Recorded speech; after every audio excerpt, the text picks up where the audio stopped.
Are you ready? మన ఒకటో point, ఎందుకు మీరు నిద్రపోలేరు? మన ఒకటో పాయింట్, ఎందుకు మీరు నిద్రపోలేరు? ఎందుకని మీరు నిద్రపోలేరు? కొన్నిసార్లు ఎదరోడు నిద్రపోతూ ఉంటాడు, మీరేమో గొడ్ల గూబిలాగా కళ్ళు తెరిచి ఆడు ఎలా నిద్రపోతున్నాడు రా బాబు, ఆమె ఎలా నిద్రపోతుంది అనుకుంటాం. ఇంకొకడు కారు కొన్నాడు అనుకోండి, ఎదరోడికి బాధ కలుగుతుంటే ఆడి కారు కొన్నాడు, నేను కారు కొనుక్కోలేకపోయాను. ఆయన బైక్ కొన్నాడు, నేను బైక్ కొనుక్కోలేకపోయాను. ఆయనకి డూప్లెక్స్ బిల్డింగ్ ఉంది, మాకు డూప్లెక్స్ బిల్డింగ్ లేదు. ఆయన మంచి వస్త్రాలు ధరించుకోండి, నేను మంచి వస్త్రాలు ధరించుకోలేకపోతున్నాను. ఆయన బాగా చదువుకోండి, నేను చదువుకోలేకపోతున్నాను. ఆయనకి మంచి ఉద్యోగం ఉంది, నాకు మంచి ఉద్యోగం లేదు. అవన్నీ ఎలాంటివి తెలుసా? వాళ్ళని చూస్తేనే మనకు జ్ఞాపకం వస్తుంది. కానీ నిద్ర అలా కాదు. ప్రతిరోజు రాత్రి కానీ నిద్ర పట్టకపోతే ఆ పడే బాధ భయంకరం. ఎందుకు నిద్ర పట్టట్లా? ఎందుకు మీరు నిద్రపోలేరు? అర్థం కాదు. అటువంటప్పుడు జరుగుతుంది ఏంటి తెలుసా? నిద్ర, మనిషికి ఎంత నిద్ర కావాలో ఆ నిద్ర లేకపోవటం వలన జరిగేది ఏంటంటే మరుసటి రోజున బలహీనంగా ఉంటుంది, మరుసటి రోజున నిరుత్సాహంగా ఉంటుంది. ఏ పని చేసినా హుషారుగా చేయలేడు, సామర్థ్యంగా చేయలేడు, మనస్ఫూర్తిగా చేయలేడు. కొంచెం చేయగానే అలసట వచ్చేసి ఎక్కడన్నా నిద్రపోదామని అక్కడికి వెళ్తే నిద్ర పట్టదు. మళ్ళా ఏమన్నా పని చేద్దామంటే అక్కడ పని చేయలేవు. అటు ఇటు కాకుండా అయిపోతాం. నిద్ర పట్టకుండా ఉండడానికి గల కారణం ఏంటి? ఇది వరకు 2 వారాల క్రితం నిద్ర పట్టిందే నీకు, 2 నెలల క్రితం నీకు నిద్ర పట్టిందే, 6 నెలల క్రితం నీకు నిద్ర పట్టిందే, సంవత్సరం క్రితం బాగానే నిద్ర పట్టిందే. 2 సంవత్సరాల నుండి నీకు ఎందుకు నిద్ర పట్టట్లా? 6 నెలల నుండి ఎందుకు నీకు నిద్ర పట్టట్లా? 2 నెలల నుండి ఎందుకు నిద్ర పట్టట్లా? 2 వారాల నుండి ఎందుకు నిద్ర పట్టట్లా? ఇది వరకు మంచం కనపడితే చాలు నెమ్మదిగా పండుకొని నిద్ర వచ్చేసేది, నిద్రపోదును అనుకునేవాడు. కానీ ఇప్పుడు ఎందుకని నిద్రని కలగట్లా? ఇది వరకు పండుకోగానే నిద్ర ఎందుకు వచ్చేదంటే నీ మనసులో ఉన్నవన్నీ దూరం అయిపోయాయి, కళ్ళు మూసుకోగానే నిద్ర వచ్చేది.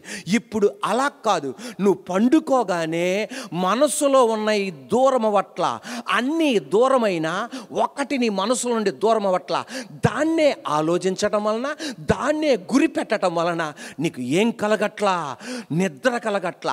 నిద్ర పోదాము అని ప్రయత్నం చేసినా సరే ఆ విషయం మనసులో నుండి పోకుండా ఉండటం వలన, అదే స్థిరపడటం వలన అది ఏమవుతుందో తెలుసా? నిద్ర పట్టట్లా. ఇదివరకు ఎలా నిద్ర పట్టేది? పండుకోగానే ఆ మనస్సులో ఉన్న వేదన, మనస్సులో ఉన్న దుఃఖం అంతా పారిపోయేది. కానీ ఇప్పుడు అది పారిపోట్లా. అన్నీ పారిపోతున్నా ఆ ఒక్క విషయం నిన్ను పట్టి పీడించడం వలన నిద్ర పట్టట్లా. ఒక సహోదరుడు నాకు ఫోన్ చేశాడు, ఇలా చెప్పాడు, అన్నయ్య నాకు నిద్ర పట్టట్లా. ఏమైంది అన్న? ఏమైందో నాకే అర్థం కావట్లా, నాకు నిద్ర పట్టట్లా. నేను అన్నాను, 2 వారాల క్రితం నిద్ర పట్టిందా? నాకు 2 నెలల నుండి నాకు నిద్ర పట్టట్లా. సరే 2 నెలల క్రితం నీకు నిద్ర పట్టిందా? బాగా నిద్ర పట్టేదన్నయ్య, మంచం కనబడితే చాలు పడుకునేవాడిని. కానీ నాకు ఇప్పుడు నిద్ర పట్టట్లా. ఎందుకు నిద్ర పట్టట్లా? ఇది వరకు పడుకోగానే మనస్సులో ఉన్న వేదన, దుఃఖం అంతా చెదిరిపోయాయి, పారిపోయాయి. కానీ ఇప్పుడు మాత్రం ఏదో ఒకటి ఆయన్ని పీడిస్తుంది. ఏంటి అని అడిగా. 40 లక్షల రూపాయల కొరకు తన ఫ్రెండ్ కుమార్తె వివాహ నిమిత్తమై మధ్యవర్తిగా ఉన్నాడంట, మీడియేటర్గా ఉన్నాడంట. ఒకళ్ళ దగ్గర 20 లక్షలు ఇప్పించాడు, మరొకళ్ళ దగ్గర 10 లక్షలు ఇప్పించాడు, మరొకళ్ళ దగ్గర 10 లక్షలు ఇప్పించాడు. 4.5 సంవత్సరాల నుండి వడ్డీ కడుతున్నాడు. ఇప్పుడు ఒక మంచి కబురు చెప్పాడంట, నేను కట్టలేను, ఎప్పుడు నేను ఏమీ చేయలేను అని. ఇప్పుడు 2 నెలల నుండి ఆ 40 లక్షల రూపాయలన్న సమస్య తన మనసులో నిలబడటం వలన మిగతా అన్ని పారిపోతున్నాయి. ఈ సమస్య నిలబడటం వలన నిద్ర పట్టట్లా. నిద్ర టాబ్లెట్లు వేసుకుంటున్నాడంట, అరగంట కూడా నిద్ర పట్టట్లా. ఎక్కడి నుండి కట్టాలి? పొలాలు ఉంటే అది అమ్మేసేసి ఇచ్చేవాడిని, బిల్డింగ్ ఉంటే అమ్మేసి ఇచ్చేవాడిని. ఇప్పుడు నాకు నిద్ర పట్టట్లా. ఒక సహోదరి ఫోన్ చేసి చెప్తుంది, అన్నయ్య నిద్ర పట్టట్లా. ఎప్పటి నుండమ్మా? 2 వారాల నుండి నాకు నిద్ర పట్టట్లా. ఎందుకని? ఇదివరకు కూడా ఇంతేనా? 2 వారాల ముందల బాగానే పట్టేదా? 2 వారాల క్రితం నాకు బాగానే పట్టేది అన్నయ్య, పండుకోగానే నిద్రపోయేదాన్ని. కానీ ఇప్పుడు నిద్ర పట్టట్లా. ఎందుకు నిద్ర పట్టట్లా? ఒక సమస్య ఆమె మనసులో వేధిస్తుంది. అది ఏంటి తెలుసా? తన భర్త ఇంకొక స్త్రీతో ఉంటున్నాడంట. 4.5 సంవత్సరాలు ఉంటున్నాడంట. అది 2 వారాల క్రితమే తెలిసింది. ఆ సమస్య ఆమెని ఏం చేస్తుందంటే మనసులోండి పోనివట్ల. మిగతా సమస్యలు ఇదివరకు అన్ని పోయాయి, ఇప్పుడు పోనివట్ల. తద్వారా నిద్ర పట్టట్లా. 4.5 సంవత్సరాలు, అమ్మో అమ్మో నా పిల్లలు ఏమైపోతారు నిద్ర పట్టట్లా. ఒక సహోదరుడు ఫోన్ చేసి ఇలాగంటున్నాడు, అన్నయ్య నాకు నిద్ర పట్టట్లా. నేనన్నా ఎందుకు నిద్ర పట్టట్లా? ఒక సమస్య తను వేధిస్తుంది, అది మనసులో నుండి పోవట్లా. తన భార్య ఏం చేస్తుందంటే కొన్నాళ్ళు ఈయనతో ఉంటుంది, మళ్ళా ఇంకొక పురుషుడితో వెళ్ళిపోద్ది. అది ఒక్కసారి కాదు, 2సారి అలాగే, 3సారి అలాగే, 4సారి అలాగే, 5సారి అలాగే, 6సారి అలాగే. నాకు యేసయ్య గురించి తెలవదన్నయ్యా, నీ వాక్యం వినమని నా ఫ్రెండ్ చెప్పాడు. ఆ వాక్యం వినగానే నాకు ధైర్యం వచ్చింది, ఈ యేసయ్య నా జీవితంలో అద్భుతం చేస్తాడు అని. అన్నయ్య నాకు నిద్ర పట్టట్లా. 2 మగపిల్లలను చూసి నాకు నిద్ర పట్టట్లా. ఇది 6 సార్లు చేసింది ఇలాగా. ఇప్పుడు వెళ్ళి మళ్ళా తీసుకురావాలా. నా ప్రాణం చచ్చిపోతుంది. ఆ సమస్య అతని ముందల నిలబడటం వలన నిద్ర పట్టట్లా. ఇదివరకు నిద్ర పట్టేది, కానీ ఇప్పుడు నిద్ర పట్టట్లా. ఏంటి తెలుసా? ఎందుకంటే అవి పారిపోట్ల. ఆ సమస్య అలాగే నిలబడుతుంది, మనస్సులో అలాగే నిలబడుతుంది, ఆలోచనలో అలాగే నిలబడుతుంది. అందువలన నిద్ర పట్టట్లా. ఒక తమ్ముడు చెప్తున్నాడు, అన్నయ్య నాకు నిద్ర పట్టట్లా. ఏంట్రా నాయన ఎందుకు నిద్ర పట్టట్లేదంటే, ఎప్పుడైనా సరే ఈయన రోడ్డు మీద వెళ్తున్నప్పుడు డెడ్ బాడీ వెళ్తుందనుకోండి, అది చూసి అనుకుంటాడంట, నేను కూడా ఒకరోజు మరణిస్తాగా. అది క్రైస్తవ సమాధి కార్యక్రమం ప్రకారం అవని, ముస్లిం ప్రకారం అవని, హైందవ కార్యక్రమం ప్రకారం అని ఇక ఆయనకి నిద్ర పట్టదంట. 2 వారాల దాకా నిద్ర పట్టదంట. ఇది తెలుసా? ఇదివరకు నిద్ర కలిగేది, ఇప్పుడు ఏంటంటే ఆ మనసులో ఉండేది పోవట్లా. దావీదు జీవితంలో కీర్తనల 3లో ఏమన్నాడు తెలుసా? నాకు దేవుడు ఆధారం, నెమ్మదిగా పండుకొని నిద్రపోతానన్నాడు. కీర్తనల 4లో ఏమన్నాడు తెలుసా? నేను ఒంటరిగా ఉన్నా నెమ్మదిగా ఉండి నిద్రపోతానన్నాడు. కానీ కీర్తనల 102లో ఏమంటాడు తెలుసా? నేను ఇంటి పైన రాత్రిపూట ఉన్న పిచ్చుక వలె ఒంటరిగా ఉన్నానయ్యా, నాకు నిద్ర పట్టట్లేదయ్యా. అయ్యో మొన్న చెప్పావు కదా కీర్తన 3లో 4లో నెమ్మదిగా పండుకొని నిద్రపోతానని, మరి ఇప్పుడేంటి ఆ మాట అంటున్నావు? నేను ఒక పిచ్చుక ఇంటి పైన ఒంటరిగా ఉంటున్నా, నాకు రాత్రి నిద్ర పట్టట్లా. ఎందుకు పట్టట్లా? అప్పుడు యవనస్తుడిగా ఉన్నాడు, మధ్య వయస్కుడిగా ఉన్నాడు, ఏ సమస్య అయినా దేవునితో డీల్ చేస్తున్న ధైర్యం ఉంది. వృద్ధాప్యంలో అడుగు పెట్టగానే అప్పుడున్న విశ్వాసం, అప్పుడున్న ధైర్యం, అప్పుడున్న ఆరోగ్యతలో కనబడట్లా. అందువలన తండ్రి నాకు నిద్ర పట్టట్లా. అయినా నాకు ఒక నమ్మకం ఉంది. ఇదివరకు నిద్ర పట్టింది కదా, ఇదివరకు నాకు నిద్ర పట్టింది. ఎలా నిద్ర పట్టింది తెలుసా?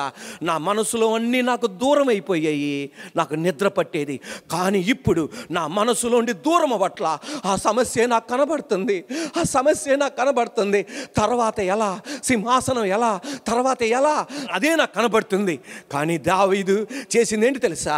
ఒకటే దేవుని వైపు చూసి, నాయనా అప్పుడు అద్భుతం చేసిన దేవా, కీర్తన 3లో అబ్సలోం కోసం అద్భుతం చేసిన దేవా, ప్రజల కొరకు అద్భుతం చేసిన దేవా, నా తర్వాత కూడా నా ఇంటిలో ఉండి ఒక వ్యక్తిని లేపుతావయ్యా, నీకే మహిమయ్యా. దేవుడు విడిచిపెట్ల, మళ్ళా అతనికి నిద్రను దేవుడు అనుగ్రహించాడు. ఈరోజు నేను చెప్పనా, ఎంత విశ్వాస వీరుడైనా, ఎంత విశ్వాస వీర్రాలైనా కొన్ని సందర్భాల్లో మనం ధైర్యంగా నిలబడగలం. కొన్ని మన సమస్యలు ఊపేస్తుంది. అటువంటప్పుడు ఏ సమస్య అయితే నీ ముందలుందో, ఆ ముందల ఉన్నదో ఏం చేస్తావో తెలుసా? Are you ready? ఇదివరకు ఎలా నిద్ర కలిగింది? ఎందుకు నిద్ర కలిగిందంటే, పండుకోగానే అది అప్పు సమస్యనే, పిల్లల సమస్యనే పిష్ అని పారిపోతుంది. కొవ్వొత్తు వెలిగించగానే లైట్ ఆన్ చేయగానే, స్విచ్ ఆన్ చేయగానే, లైట్ రాగానే చీకటి అలా పారిపోయిందో అలా పారిపోయేది. నువ్వు పండుకోగానే సమస్యలన్నీ నీ మనసు నుండి పారిపోయాయి. నెమ్మదిగా నిద్రపోయేవాడివి, నిద్రపోయేదానివి. ఈరోజు నిద్రపోకుండా ఉండడానికి గల కారణం ఏంటి తెలుసా? ఆ సమస్య అలాగే ఉంటుంది. అప్పుడు నువ్వు చేయాల్సిందేంటి తెలుసా?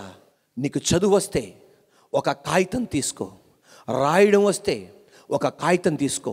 ఒకవేళ నాకు రాయడం రాదన్నయ్య, నేను చదువుకోలేదన్నయ్య అన్న వాళ్ళు ఏం చేస్తారంటే నీ మనస్సులో రాసుకోండి. నీకు నిద్ర పట్టనీయకుండా చేసేది ఏ విషయమో అది కాగితములో రాసుకొని, ఇప్పుడు నేను చెప్పాను కదా, 40 లక్షల రూపాయల అప్పు, భర్త సమస్య, భార్య సమస్య, మరణం సమస్య, మరి ఏదైనా సరే ఆ ఒక్కటే నీకు 10 ఉండదు, నిద్ర పట్టకుండా ఉండేది 10 ఉండదు, ఒకటే ఉంటుంది. దాన్ని హైలైట్ చేసి, తండ్రి, ఆమేన్, మీరేం చేయాలంటే, తండ్రి ఈ 40 లక్షల కన్నా గొప్పవాడివి నువ్వు. నా భర్త ఇంకొక స్త్రీతో ఉన్నాడు, ఆ సమస్య కన్నా నువ్వు గొప్పవాడివి. నా భార్య ఇంకొక పురుషుడితో ఉంటుంది, తండ్రి ఈ సమస్య కన్నా నువ్వు గొప్పవాడివి. మరణానికన్నా నువ్వు గొప్పవాడివి. నీ వైపు నేను తిరుగుతున్నా. ఈ సమస్య ఎలా డీల్ చేయాలో నాకు తెలియదు. నా భార్య విషయమే ఎలా డీల్ చేయాలో నాకు తెలియదు. నా భర్త విషయమే ఎలా డీల్ చేయాలో నాకు తెలియదు. కానీ నువ్వు హ్యాండిల్ చేయగలిగిన సమర్థుడివి నువ్వు. హృదయాల్ని మార్చగలిగిన వాడివి నువ్వు. హల్లెలూయా. దావీదు కీర్తనల 102లో ఇదే చేశాడు. తండ్రి, ఇదివరకు నిద్రపోయేవాడిని, ఇప్పుడు నేనెందుకు వృద్ధాప్యంలో నిద్రపోకుండా ఉండాలా? నో, తండ్రి నీ వైపు నేను చూస్తానా. నా దేవుడు తన కుమారుడైన సొలొమోను దేవుడు నిలబెట్టాడు. ఈరోజు దేవునితో చెప్పు, తండ్రి నువ్వు ఈ అప్పు బాధ కన్నా గొప్పవాడివయ్యా, ఈ భార్య సమస్య కన్నా గొప్పవాడివయ్యా, ఈ భర్త సమస్య కన్నా గొప్పవాడివయ్యా. ఆమేన్ అనట్లేదే. ఈ మరణానికన్నా గొప్పవాడివయ్యా, మరణ భయము కన్నా గొప్పవాడివయ్యా. మరణమా అని ముళ్ళెక్కడా, మరణమా అని విజయం ఎక్కడా అని సవాలు చేసిన నా మహాదేవ, నీ మీద నేను ఆధారపడుతున్నానయ్యా, నీ మీద నేను ఆధారపడుతున్నానయ్యా. దేవుడు కార్యం చేయడానికి రెడీ. హల్లెలూయా.